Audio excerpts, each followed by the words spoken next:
Good evening, everyone. Welcome to our weekly Soul of the Parsha class. We are now entering the Parsha of Chayei Sarah, the life of Sarah. And our topic for today is how does Judaism view the material world, by which I mean nature, the body, corporeality, the mundane reality, and also how it views femininity, and how are these two issues, these two topics are so related, so connected to one another. So that's our topic for this week. Now, generally speaking, the portion of Chayei Sarah is our farewell to Abraham and Sarah. And also, in a way, the passing of the torch from Abraham and Sarah to Yitzchak and Rivka. In what way is it the passing of the torch? Most of the Parsha deals with Yitzchak and Rivka. It's the story tells in great detail about how their match was made, how they met one another, and how it all came about, and the story is told twice in great detail. However, the beginning is very much about Abraham and Sarah, the first Aliyah, and this year we're focusing on the first Aliyah and what we can glean out of it. And also, the end of the parasha tells us about Abraham's passing and what happened to him after Sarah's passing. So, although the parasha as a whole is about Yitzchak and Rivka, it definitely, absolutely starts, and we bid farewell to both Abraham and Sarah, and especially important here is of course Sarah, because the whole parasha is named after her. And in the very, very beginning, so just to get an idea of where we're at, the first portion tells the story of Sarah passing away, and then Abraham buying the cave, the burial cave, in which he buries her from Ephron, and taking care of the burial. And that's what happens in the first portion. But just looking at the first two verses, we already find ourselves addressing a very basic tension.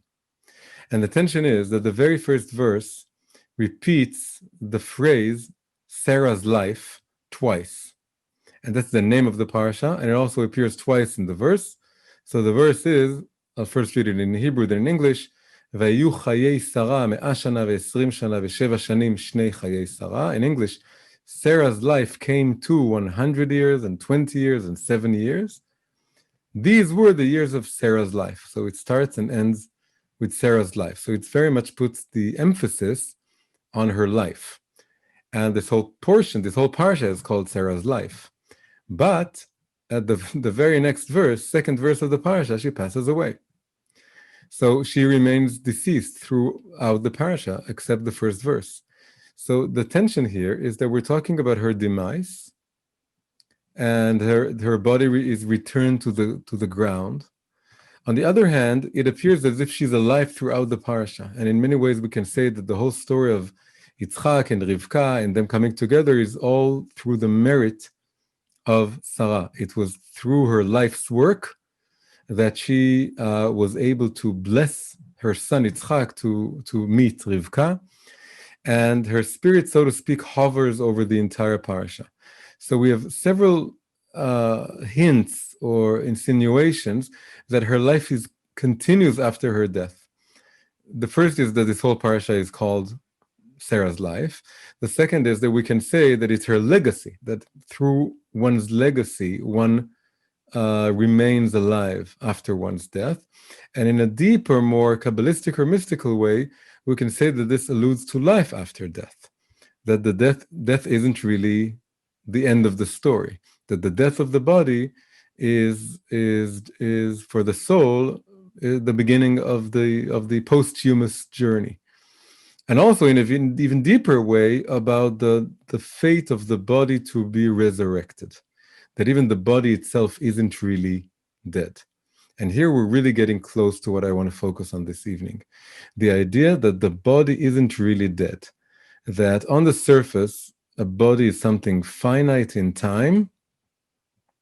Hang on, I just realized last week, I don't know if I told you this, I realized that if I get rid of seeing myself in the Zoom, the classes improve tenfold. And I forgot to do this. I'm going to do this now. There's something called hide self view. You should know this.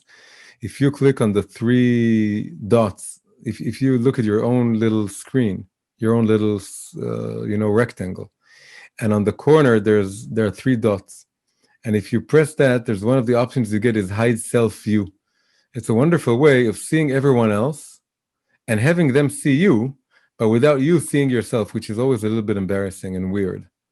So if you do this, and I just did it, it's wonderful. So now I can see you. So now I urge you to, all of you, open your cameras, so that for me as a teacher, it's much nicer to see as many of you as possible. But if you feel embarrassed, if you feel embarrassed about other people seeing you, it doesn't help. But if you feel embarrassed about seeing yourself, which I think is the most embarrassing thing, because it makes you self-conscious, all you need to do is you need to go to the, put your mouse over your rectangle, then you get the three dots in the corner, you press it and you press hide self-view. And then you don't see yourself. And this is really the way it should be. This is the way Zoom should be used. There's absolutely no reason to see yourself unless you just want to make sure you're in the frame or something, but that's it. And I discovered recently, this isn't the topic, but I discovered recently that the moment I turn myself off, the classes improve. There's no comparison. It's just amazing. So, so anyway, I just remembered I didn't do this. I had to do this. I'm going to cut this out of the video later on. Okay. So where was I? I was saying that we're now getting closer to what our topic for this evening is. That on the surface, it appears that death is the end of the body, that the body is transient, that the body is fleeting, that the body is just a house for the soul. But the idea that this portion opens with the death of Sarah's body, but is called the life of Sarah, which again suggests the idea that she somehow survives her own death, or that her soul carries on, or a legacy carries on, but also suggests, and these Kabbalistic interpretations exist, that the body itself still lives in a way, that there's a residue of life left in the body. And this, in fact, is the reason that Jews bury their dead, because we know that in the East, and they think it's far more spiritual, they don't preserve the body, they burn the body. And in India, this is all over the place. You see this in India, you see this on the Ganges River, and in many traditions, many Christians do this. They burn the body because in a way, the body doesn't really matter and you get rid of it. But it's very important for Jews to bury the body because we believe in the resurrection of the body in the Messianic times. The resurrection of the body means the body isn't really fully, absolutely 100% dead. There's a residue of life and the body remains. There's also this very interesting idea that for righteous people, for tzaddikim and tzaddikot, like Sarah, the body does not decay. And there are actual stories about bodies of righteous people who were dug up for some reason, maybe because they had to be moved, and they saw that incredibly the body did not decay, because they were able to elevate the body to such a degree that the body did not decay. So the idea is that on the surface we look at death as the end of the body, and then the body decays. And even if we imagine something like resurrection, it's the body recreating itself in some way, or assumes flesh and skin, etc. But the deep idea of looking at the Parsha in this way is that the body dies, but the life goes on. Again, many ways to look at this, but one way is that the body itself remains alive after it's dead, which means there's more to the body than what it seems. That there's more to the body, not just to the soul, than meets the eye. Obviously, there's more to the soul than meets the eye. The soul is part of God. The soul is spiritual and divine, and so on. But the idea is that here, the death of the body isn't really the death of it's not the end of the body. The body is more than what it appears. So this is just an introduction. Now, we want to start out with taking a very famous interpretation on this situation of Abraham mourning for Sarah, because it's described that he takes her to Kiryat Arba, which is Hebron. Let's just read the second verse of the Parsha, because that's what we want to focus on. So the second verse says, I'm just going to read the English one. Sarah died in Kiryat Arba. Kiryat Arba means the city of four, and there are several explanations for what it means. Maybe it refers to the four couples who are buried there. Later on in history, right now it's not yet the situation, but later on it houses the tombs of Adam and Eve, and of Abraham and Sarah, and of Yitzchak and Rivka, and of Yaakov and Leah. And another explanation is that it used to belong to four primordial giants. And here we're going to get another interpretation. Anyway, it's called the city of four, and then it's given another name, which is Hebron, of course, the city of Hebron, in the land of Canaan. And the end of the verse is, and Abraham came to mourn for Sarah and to cry for her. So the Zohar takes this image and gives us a very, very beautiful interpretation. But it doesn't start with this image. It starts with the verse from Song of Songs. And the verse from Song of Songs talks about, Song of Songs is, of course, is a long romantic dialogue between a man and a woman, a male lover and a female lover. It's a couple. And it's this love song that goes between them. And then at some point, the woman says, I adjure you, O daughters of Jerusalem, or I put you under an oath. If you find my lover, the male counterpart, the lover, please tell him that I am sick with love. Shecholat ahavani. That's a very famous verse from Song of Songs. Hear me, or I adjure you, O daughters of Jerusalem, if you find my lover, my lost lover, please tell him that I am sick with love, lovesick. And then the Zohar explains that this woman now, it's the soul. The soul is like this feminine figure, and the soul is speaking to other souls. These are the daughters of Jerusalem. It's righteous souls that are going into the heavenly Jerusalem, the Jerusalem in the heavens. So it's the soul, each and every soul, speaking to the other souls that are already in heaven. And he's telling them, if you find my lover, tell him that I am lovesick. But then it gives several interpretations to what is the love sickness. And also, more interestingly, to who is the lover. So the first interpretation that the Zohar says is that the lover is God. The soul is, the woman is the soul, and the man is God. And then the love sickness is interpreted in two ways that are opposite, but they're really complementary. They really go together. One is that I'm lovesick, meaning I'm longing for God. I was in a body, now I'm coming out of the body and I'm going back to God, and or maybe I'm still in the body, but I'm looking for God. And I'm lovesick because I miss God. The soul sings to the souls that are in heaven. Tell God, if you find God up there, tell him that I'm sick with love and I long for God and I miss God. Another interpretation, still going along with the idea that the male lover here in the verse is God.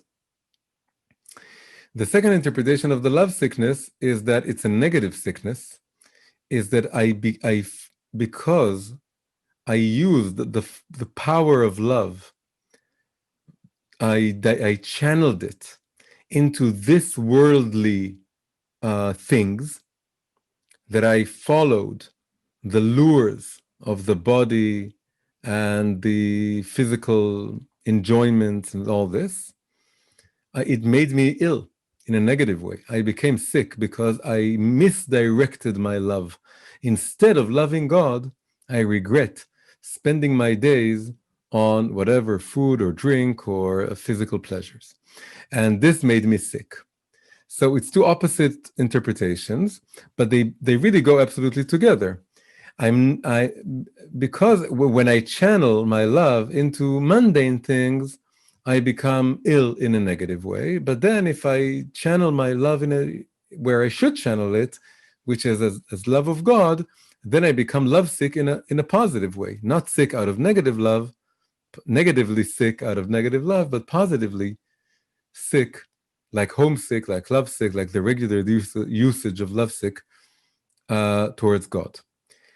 Anyway, both of these interpretations apply to what we call the run of the soul, right? There's a run of the soul and a return of the soul. The run of the soul is the urge of the soul to come out of the body and reunite with God.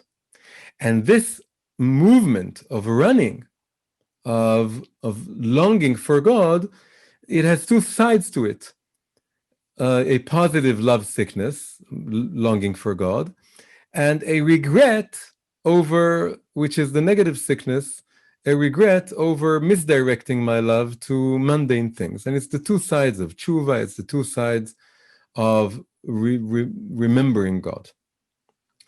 But then, suddenly, the Zohar gives us a totally different interpretation.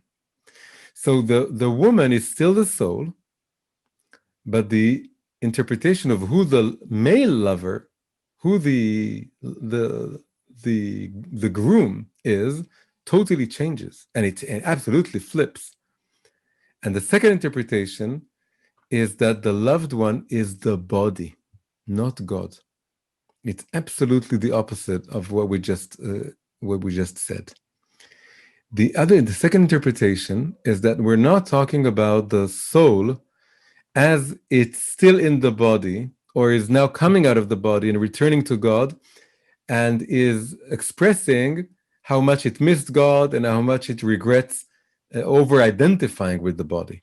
According to the second interpretation, the soul is now out of the body, and it's now reuniting, or has reunited with God, and it's lovesick for the body. It misses being with the body. So here, the lover isn't God. The woman is still the soul, but the man isn't God. The man is the body. And the soul misses the body. She wants to reunite with the body. It's really, of course, it wants to be resurrected. It's boring to be in heaven with all the other souls.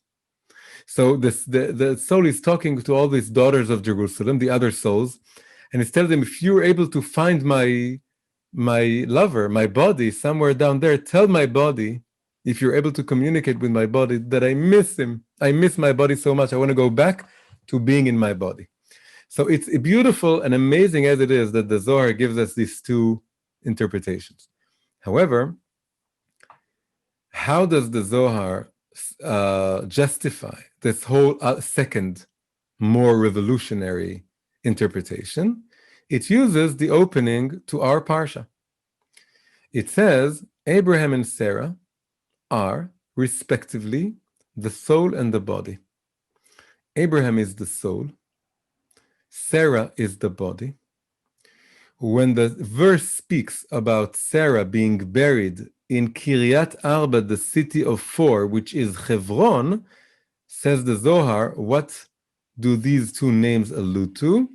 The city of four refers to the body being made up of the four classical elements of earth, water, fire, and air, that all of the ancients adopted this cosmological idea.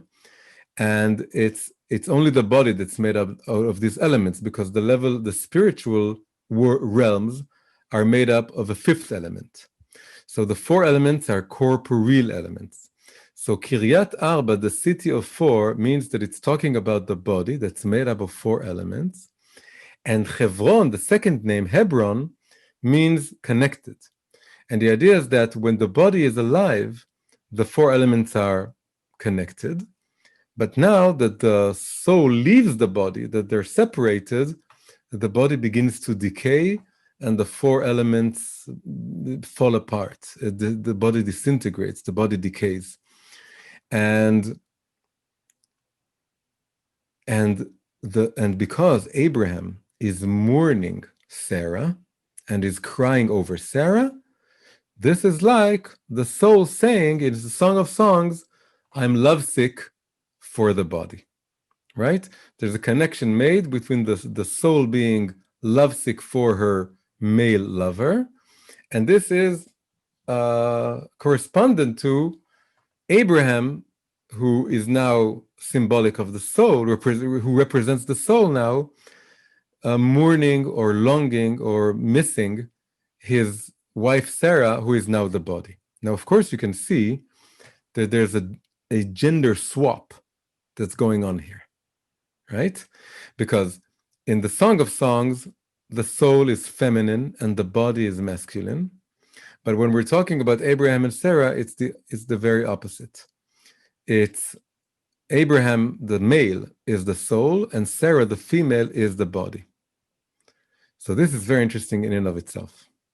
Now, this is what we want to now start to understand. How can the body and the soul be described in these two contradictory ways?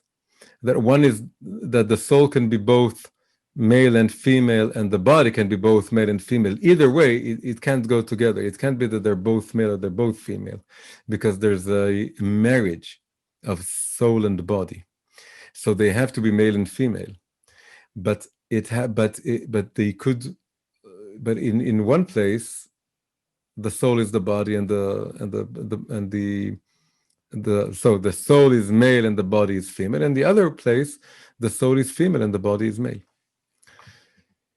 Now, it should be noted that the image that's in the Parsha, not in the Song of Songs, of Abraham being the soul and Sarah being the body, is the more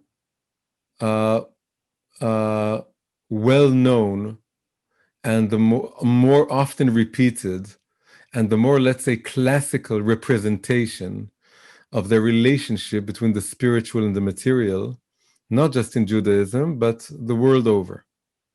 That in all over the world, and we can absolutely see this in Greece, and we're going to focus about this a little bit, that the physical realm was identified as female and the spiritual realm was identified as male. Now, of course, this strikes many people today as being very sexist or being misogynistic. And this is exactly what we want to have a deeper understanding for, and to really get the depth of it. So here we don't have the fear of sexism and misogyny, because the Zohar tells us at the very start that both are true. That if it was only that the body is feminine and the soul is masculine, then we could say, oh, so you're saying that men are spiritual and women are physical, or something like this. No, because we have the exact opposite image as well. But still, if I remain with this, it's a bit of a cop-out, and we have to figure out the focus on the image of Abraham being the soul and Sarah being the body, because that's the more classical structure of the way, all of the Kabbalistic thinking works with correspondences. So you have things being likened to other things. So the idea that the body and materiality, corporeality is more feminine is far more widespread than the opposite image.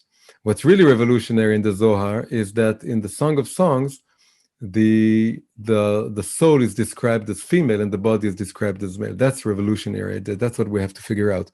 But it's based on the more classical understanding of, again, the body being feminine, the soul being masculine. So I don't want to go around this, and I want to figure this out. So first I'll say that I dedicated a whole class to this exactly this week, 1 year ago, which is the Soul of the Parsha class for Chayei Sarah last year. And the video is called The Reconstruction of Gender, something like this, or of gender roles, and you can look it up on YouTube. And I tried to give it a deep explanation for why it's not sexist or misogynist to suggest that there is an affinity between femininity and the physical realm, and masculinity and the spiritual realm. And just saying one sentence, because the whole video, but one sentence is that, of course, every man and woman have a body and a soul. That goes without saying, but we can absolutely say that women partake in the physicality of procreation to a greater extent than men, because they have the monthly period, because they have pregnancy, and because they breastfeed the child, and because of all of these reasons, they're more connected to the realm of physicality than men are. So it's not a question of one being more spiritual than the other, because they're both spiritual and they're both physical. It means that there is good reason for why femininity is associated with physicality and vice versa. Now, in order to really get a good understanding of this and really understand where I'm really going to with this class, is that we want to figure out why is the idea that femininity is connected to, or is associated, or corresponds to, or parallels to physicality more than masculinity. Why is it even considered to be sexist or misogynistic? And I think the reason for this is very simple, and it has to do with what I call the Greco-Christian heritage. So I have to explain this term. In the academic world and beyond it, there's a very widely known, very widespread concept called the Judeo-Christian heritage. The Judeo-Christian heritage talks about some very fundamental ideas that appear in Judaism, and then later on also appear in Christianity, because Christianity is based off Judaism, and it takes a lot of Jewish ideas and carries on with them into Christianity. And of course, it sees itself as a continuation or in a fulfillment of Judaism. And this is contrasted with pagan ideas, which that don't come from either Judaism or Christianity.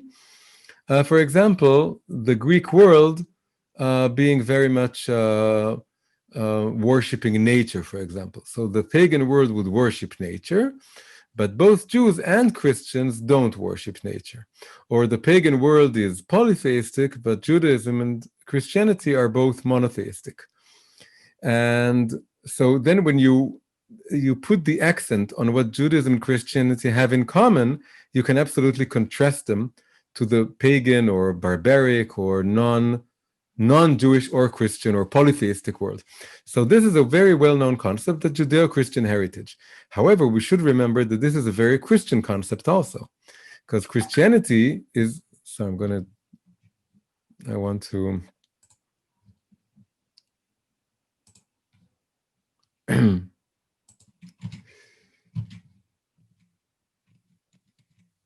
yeah, sorry. So again, like I said, this is a very Christian concept, because Christianity sees itself as the continuation and fulfillment of Judaism. And this term blurs or hides the fact that there are also very, very major differences between Judaism and Christianity. And not only are there differences, but those issues in which Christianity differs from Judaism, in regarding those issues, Christianity is more a continuation of some elements of Greek culture than it is a continuation of Judaism. So if we're talking about those elements, we should rather be speaking of a Greco-Christian heritage. There is a Judeo-Christian heritage or a Jewish Christian heritage. There are elements that Christianity took from Judaism. This is why Maimonides says that Christianity paves the way towards the Messianic days, because it does take some real elements from Judaism and spreads them around the world. But the other elements in which Christianity is different, we should call those elements, we should refer to them as a Greco-Christian heritage. And one of the elements, and maybe the most prominent element of this Greco-Christian heritage, you won't find this term on Google, because it doesn't exist, because it's ruled, academia is ruled by people who come from a Christian background or who have joined this post-Christian secular discourse. But it absolutely is a real thing, this Greco-Christian heritage. And the most prominent element of it is a worldview that negates physicality, that wants to repress physicality to a certain extent, and sometimes to a very radical extent. And it doesn't come from the parts of Greek culture that were all about the body and nature. It comes from other elements in Greek culture, namely Greek philosophy, and especially Platonic philosophy. Platonic philosophy was all about a love of spiritual ideas or forms, and about the desire of the philosopher to free himself from the physical body and to unite with the logos, which is the spiritual essence, intellectual essence of God, according to Greek philosophy. And the idea is that the goal of the philosopher, according to Plato, was to release himself from the body. The body was a prison, the body was a jail, and the philosopher's goal was to free himself from the body and to never return via resurrection to this world. Same as in Oriental religions, that the ultimate goal is never to be resurrected again, the very opposite of the ideal of resurrection in Judaism. And in Christianity took this idea, and also the ideal, the monastic ideal, the ascetic ideal of living in a monastery and never marrying. This is a totally non-Jewish idea. You can't talk about a Judeo-Christian ideal of living as a monk and never marrying, because Judaism is absolutely against this. So this is not a Judeo-Christian idea, it's a Greco-Christian idea. It comes from Greek philosophy, is carried over to Christianity, and Christianity suddenly makes it an ideal to never marry. So Protestantism took a step backwards, but classical Catholic Christianity went along with this very, very powerfully. So the idea is that, and now, since in Greek philosophy and Greek culture, physicality was associated with femininity, just like in Judaism. In this respect, they go together. But the way physicality and femininity were treated were absolutely different. In the Greco-Christian heritage, both physicality and femininity that was associated with it were seen as something to be repressed, as something to be put down, as something that we need to elevate ourselves above it. So they did create at some point the monastic ideal for women, that women also had their monasteries and they became nuns and they didn't marry. But the idea was that they had to repress their femininity in order to do so, because femininity was still associated absolutely with physicality. So there is definitely in Western civilization, a very powerful ascetic, that is body negating streak, and it goes together with a very solid patriarchal streak, which wants to say that women are again, they're part of this physical realm that we need to transcend. And this could be demonstrated in many, many areas. And just to give a tiny feel for how physicality and femininity were connected, we can see this in the Latin term for matter. The English word matter comes from the Latin word mater, which means mother. Mother and matter are linguistically connected because they were associated with one another. There was the body and the matter and form. Matter was feminine, form was masculine, and so on. So again, in the Greco-Christian heritage, the ideal was that we should escape from the physical realm, which means we should aspire to be disembodied souls, and just to identify with the masculine level or realm of things. Now, in the Jewish tradition, not the Judeo-Christian, the Jewish tradition, as opposed to the Greco-Christian, we have something far more complicated. On the one hand, we do see a form of this hierarchy. We do see the idea that one has to have the soul govern the body. We do see the idea that one shouldn't be infatuated with the body or worship the body or worship nature. And we saw this in the first interpretation of the Zohar that spoke about the love sickness it should only be directed to God. And love for the body is seen as creating a negative kind of sickness. So it absolutely exists. And it was there in the first interpretation of the Zohar. It absolutely exists in Judaism. But there are now two very important buts to be added. If you just look at this would appear to go together with Christianity or with the Greek philosophy, and you can pull this in together with the idea of the Judeo-Christian heritage. But now we have two important buts. And the two important buts is that there are many, many different ideas that all come together to suggest one big idea, which is that ultimately the body and the physical realm in general are higher in essence than the soul and the spiritual level.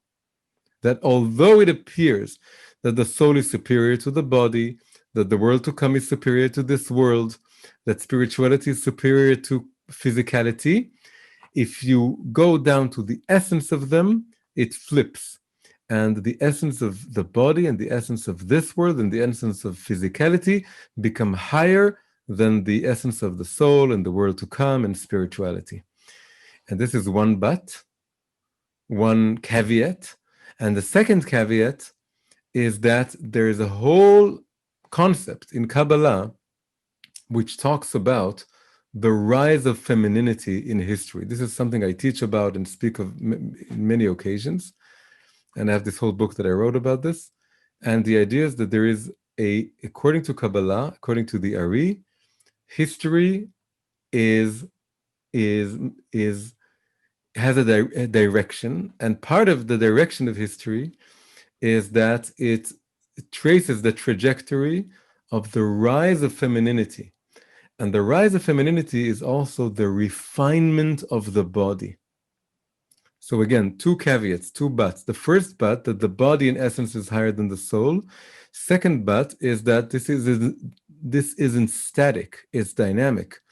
And both the body and femininity are constantly being refined and are rising and will ultimately reach a state in which the body is so refined and femininity is so high that they reflect the idea that the essence of physicality, which now also becomes the essence of femininity, is higher than the essence of spirituality and masculinity. And the roles are reversed. And now it's the physicality and femininity teaching, bestowing wisdom upon spirituality and masculinity.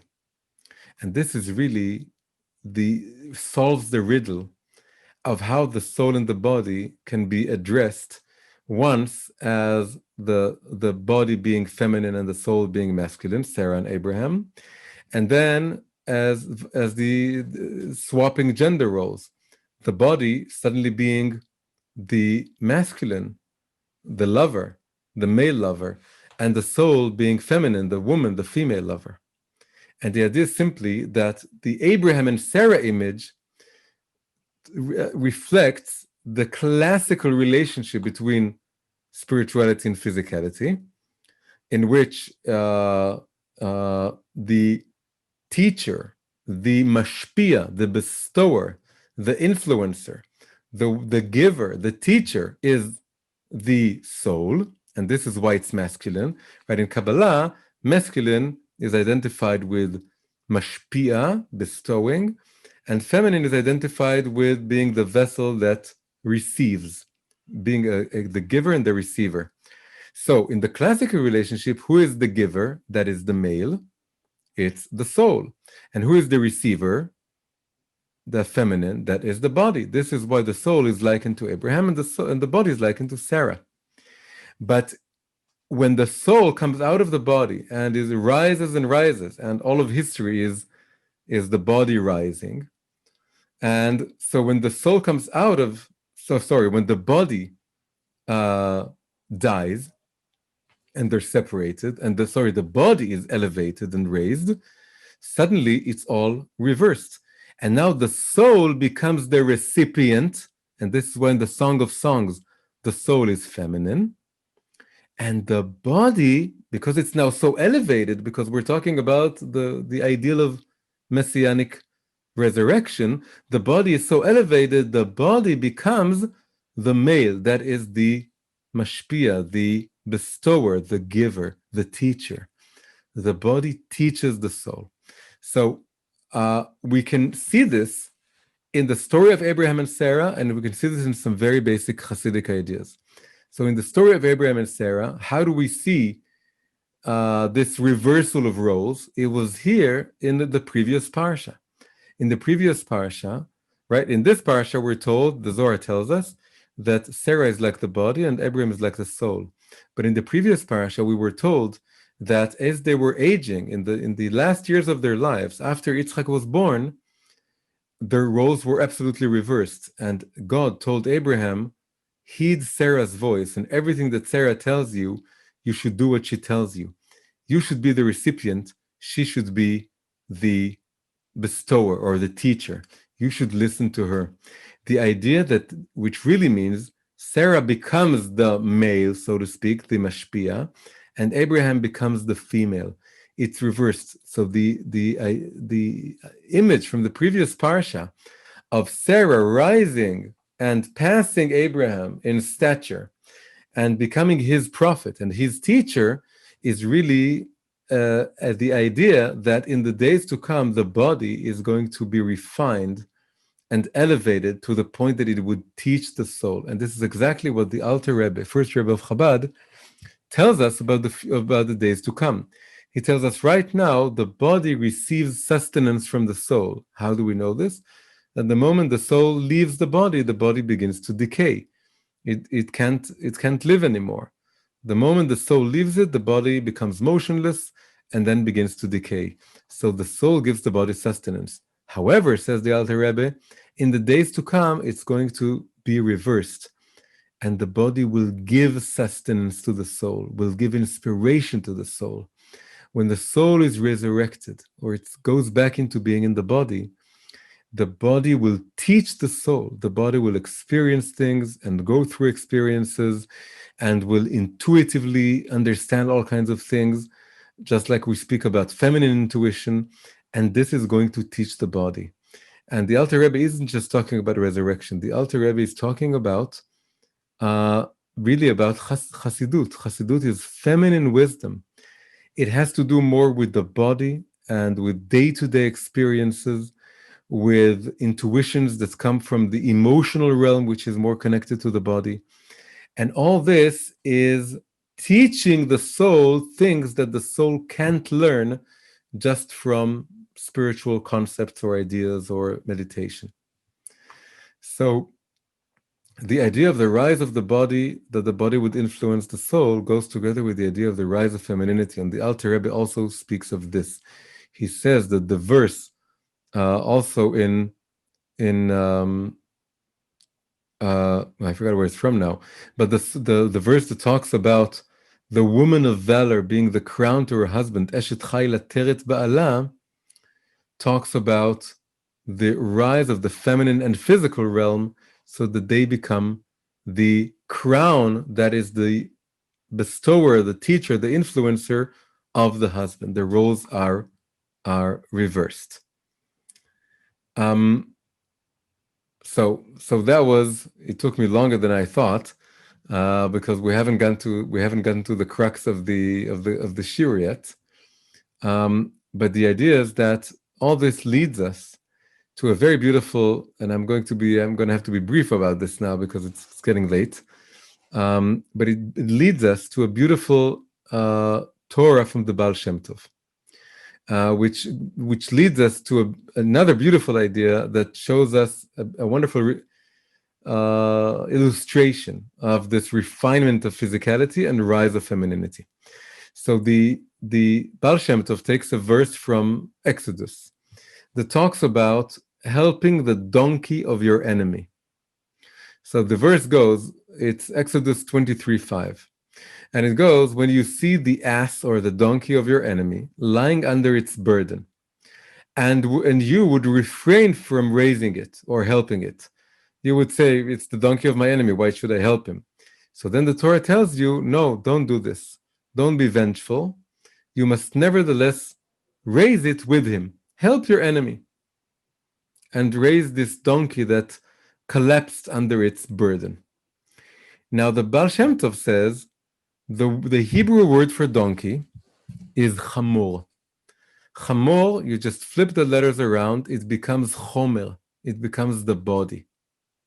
So the Baal Shem Tov says, now we should take this whole verse and we should speak about how one treats one's body. And he says, when you see your body collapsing under the burden, under the yoke of serving God, of observing Torah and commandments, the body is against you, the body is immersed in this world, the body doesn't want to cooperate. Then he says, you would think to yourself, I should refrain from helping it. Let the body collapse. Who needs the body? I'm going to serve God just with my soul. It's even maybe good that the body collapses. But then the verse tells you, don't do this. This is wrong. This is what the Greek philosophers got wrong and the Christian monks got wrong. They thought that you shouldn't help the body. The body is unimportant. The body is something to be looked down upon. Don't make this mistake, says the continuation of the verse. Raise the burden with your body together. Work with your body as a friend, not as someone who represses the body, who thinks lowly of the body.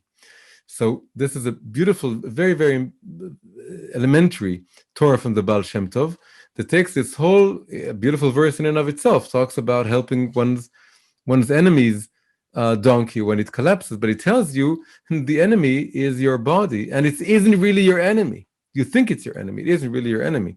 Your body is a very precious tool, and it's a very precious vessel for serving God. And in fact, the whole purpose of the Torah being given to physical people and given to this realm is that we serve God with the body alongside its weaknesses. You shouldn't look down upon your body, repress it, and so on. You should work together with it and elevate it. Now, there is a midrash, and this is where we're leading up to and finishing now. There's a midrash that tells us that there is a very holy, important donkey. Again, donkey is chamor, chamor is chomer, matter, physicality. The image of a donkey and riding a donkey is the image of refining physicality and materiality. So there is an amazing, weird midrash that takes 3 donkeys in the Bible and tells us they're all one donkey. It's a midrash. It appears in Pirkei de Rabbi Eliezer, chapter 30. And it says, you remember Abraham, when Abraham went to do, in the previous Parsha, he went to sacrifice his own child, his own son, Yitzchak. Akedat Yitzchak. He took a donkey and he put the wood on the donkey. But then when he got to the mountain, he told to his servants, you stay with the donkey down here and we're going to go up, me and my son. So that donkey is the same donkey that Moses used when he came to Egypt to bring salvation to the redemption to the Jews and save them out of coming out of Egypt. There's also, it's described that he used the donkey. And it's the same donkey that the Mashiach will come riding. Because there's a prophet that says that the Mashiach will come, he will be a poor man riding a donkey. And so it's the same donkey. And was a donkey that was created in the first days of creation. and it's the same donkey. So now, just looking at those three stages, Abraham's donkey, that has to do with our Parsha, because he's burying Sarah and mourning for Sarah, and it has to do with physicality and how he mourns and longs for the body. So his donkey from the previous Parsha, Moshe's donkey, and the Messiah's donkey. So all these three donkeys are three stages in the refining of physicality. So we'll just look very briefly. The first donkey, nobody rides it. It's just used for carrying wood. It's just a tool for the accessories of doing a mitzvah. Abraham takes it and he puts the wood on it, and he takes it, and then when he gets to the mountain, he says to his slaves, you sit here with the donkey. So the donkey is outside of the mitzvah. It's outside of the holy realm. Nobody rides it. Nobody should be on it or refine it. It's just a donkey for carrying wood. And because the refining of physicality is also the rise of femininity, where is Sarah? Nowhere to be found. She's nowhere there. This is solely a weird kind of male bonding between father and son. He's going to sacrifice the son, but according to Kabbalah, it's a mystical kind of bonding. And of course, it doesn't kill him in the end, and they do become very bonded. So Sarah isn't there. In fact, the Midrash tells us that when she heard the story of how Abraham almost killed Yitzchak, that's how she passed away. So she couldn't bear it. So she's totally out of the picture. So the donkey is out of the picture, and the woman is out of the picture. Second donkey, Abraham's donkey. Moses' donkey. Moses does put his wife and sons on the donkey. He puts them on the donkey, and he takes them to Egypt. But then suddenly they disappear. When the continuation of this, he meets Aaron, and then the continuation of the story is only him and Aaron. So before this, two differences. It's not just putting wood on the donkey. He puts his wife, he's not on the donkey, but he puts his wife and children on the donkey. At least now it's not just for carrying wood. He puts them there because now it's people riding it. The donkey is elevated in a way, and of course the woman is part of the journey. He doesn't leave Tzipporah with Yitro, with Jethro. He takes her along. However, Aaron then tells him, are you crazy? We have enough Jews being slaves in Egypt. You're bringing more people to be enslaved. Tell your wife and kids to go back. So they go back because physicality hasn't risen enough, hasn't been refined enough, and femininity hasn't risen enough. They need to go back. And of course, we're later told that in order for Moses to be a prophet, he needed to stop being intimate with his wife. He needed to let go of his wife altogether. But then we get to the Mashiach. The Mashiach is riding on his donkey himself. And so here, he's not just putting wood on it. He's not just putting his wife and kids. He's riding it himself, meaning he's refining the physicality, the chomer of the chamor. He's refining it himself. And we can ask, okay, but what about the woman? The woman isn't to be found, right? It's just like Abraham, who was alone without the woman. And it's just like Moses, who took the woman, but then sent her back and then left her at some point, or stopped being intimate with her. Meaning he was a bit like the Greco-Christian monk, a little bit, God forbid, Moses. But now we have the most important idea, which is that according to several places in the Zohar, the Mashiach will be both a man and a woman. The Mashiach will be a couple, a married couple. Not only will the Mashiach be married, for sure the Mashiach will be married, but the Mashiach will be a couple. So the idea is that we're speaking about Moshe. When Moshe was told, you must, in order to be receptive for prophecy, at each and every moment, you need to stop being intimate with your wife. Then the angels they said, how could this be? It's human beings. They have to be male and female together. So God told them, that's right, but now I want him to marry the Shekhinah, the feminine godly presence. And he needs to stop being with his wife. In a way, he's divorcing his wife, but then he has to marry the Shekhinah. But then the same Zohar says, but in the days when he really marries the Shekhinah, he takes the Shekhinah down, and she becomes united with his wife, and then the Shekhinah will be his wife, and he's going to marry the wife. And the Zohar says in another place that most books, says the Zohar, most books say that when Moses stopped being with his wife, it was a virtue. We say, the Zohar says, it's not a virtue. The virtue is being both connected to the heavens and connected to the earthly realm, meaning you have to marry both the Shekhinah and your wife. And of course, the other Zohar says they should become one. But then the most dramatic Zohar says that the Mashiach's goal is to defeat the primordial snake. In Hebrew, the word Nachash, snake, and the word Mashiach, Messiah, have the same numerical value. Very simple gematria. And it says, because the snake caused the first man and woman to sin, he caused Eve to sin, and then he caused Adam to sin, he will only be vanquished by both a man and a woman together. It's impossible to vanquish the snake if you're just a man or just a woman. You have to be a married couple. So the famous question is the Mashiach, does he have to be a man? Maybe the Mashiach is a woman. So the answer is very simply put, the Mashiach is a married couple. Has to be both. And it's not just a Mashiach riding a donkey, it's really a man and a woman together. They're the Mashiach. And the riding the donkey, meaning they elevate, they refine physicality together.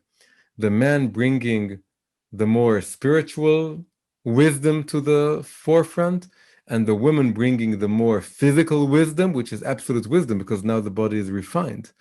And they're both absolutely equal, and they're together, they refine physicality altogether. And it all starts with Abraham and Sarah in this parsha.